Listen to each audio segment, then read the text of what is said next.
विश्राम अवस्था में एक वयस्क मनुष्य 1 मिनट में औसतन कितनी बार सांस लेता है और छोड़ता है? प्यारे प्यारे विद्यार्थियों, एक सामान्य व्यक्ति है, नॉर्मली एक सामान्य व्यक्ति 1 मिनट में लगभग, देखो आपको मैं बताऊं, मैं भी सोचता हूं कि 12 से 15 सही होना चाहिए, लेकिन प्यारे विद्यार्थियों आपको डेट बताता हूं मैं, मेरी बात को सुनो, आपको डेट बताता हूं मैं।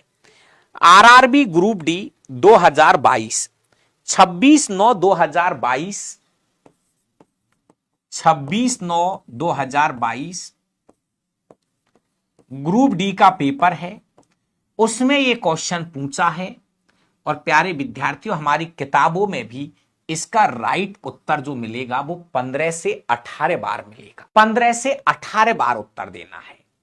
ये पूछा हुआ क्वेश्चन है, डेट बता रहा हूं, इसलिए प्लीज आगे भी थोड़ा ध्यान रखना, आपको इसका सही जवाब 15 से 18 बार ही करना है। नॉर्मली एक सामान्य व्यक्ति सांस लेने और छोड़ने में 1 मिनट में 15 से 18 बार श्वसन की क्रिया करता है। वैसे तो देखो डाटा तो ये कहता है, सही डाटा तो ये कहता है कि एक श्वसन की क्रिया में 5 सेकंड का समय लगता है। अगर यार 5 सेकंड का समय लगता है तो पक्का ये कहना चाहिए कि 1 मिनट में आदमी 12 बार सांस लेगा, नियम तो यही कहता है। लेकिन प्यारे विद्यार्थियों, एवरेजन जो उत्तर आता है वो 15 से 18 बार आता है। एनसीईआरटी में भी यही लिखा हुआ है। तो आप 15 से 18 वाले ऑप्शन पे जाइए। दोस्तों, सुबह 9 बजे यूट्यूब पर हम फ्री रीजनिंग पढ़ा रहे हैं, 11 बजे से हम फ्री मैथ पढ़ा रहे हैं।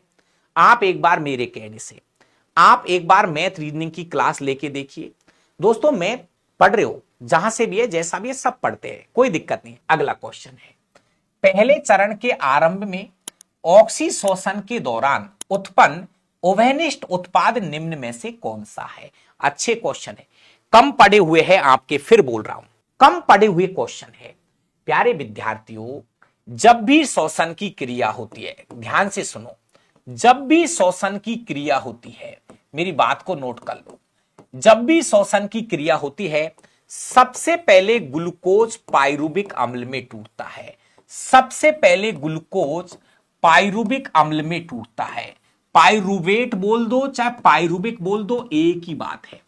जब जब भी ग्लूकोज टूटेगा, सबसे पहले ग्लूकोज के टूटने पर पाइरुविक अम्ल बनता है। ध्यान से सुनना दोस्तों, जब एक ग्लूकोज का अणु टूटता है, जब एक ग्लूकोज का अणु टूटता है मित्रों, जब एक ग्लूकोज का अणु टूटता है तो दोस्तों 2 पाइरुविक अम्ल, 2 पाइरुवेट या पाइरुविक, एक ही बात है, 2 पाइरुविक अम्ल बनते हैं।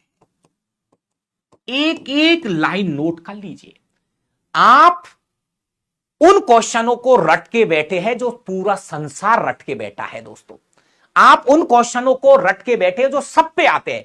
मैं कह रहा हूं, आप इन क्वेश्चनों को करो, आप ईमानदारी से करके देखो, कहीं ना कहीं गलती हो रही होगी। इसलिए कह रहा हूं, धीरे धीरे चीजों को सीखिए, मेहनत करिए और क्लियर करते चलिए। तो जब जब ग्लूकोज टूटेगा, सबसे पहले पाइरुवेट अम्ल बनेगा। प्यारे विद्यार्थियों, यह क्रिया ऑक्सीजन की अनुपस्थिति में होती है। यह क्रिया ऑक्सीजन की अनुपस्थिति में होती है। यह क्रिया कोशिका द्रव्य में होती है। यह क्रिया कोशिका द्रव्य में होती है और इस क्रिया को ग्लाइकोलाइसिस चक्र कहते हैं। ग्लाइकोलाइसिस चक्र कहते हैं। इस क्रिया को ग्लाइकोलाइसिस चक्र कहा जाता है।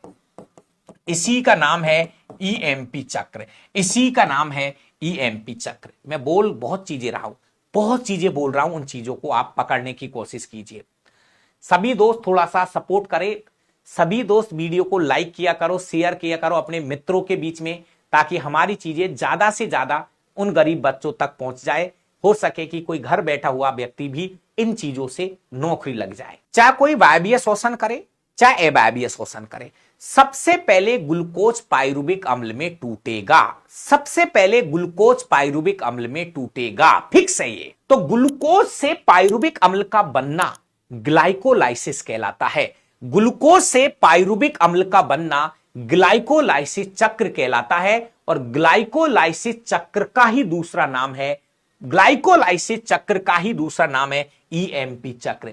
ग्लाइकोलाइसिस चक्र का ही दूसरा नाम है ईएमपी चक्र। प्यारे विद्यार्थियों, ग्लाइकोलाइसिस चक्र का ही दूसरा नाम है ईएमपी चक्र। प्यारे विद्यार्थियों,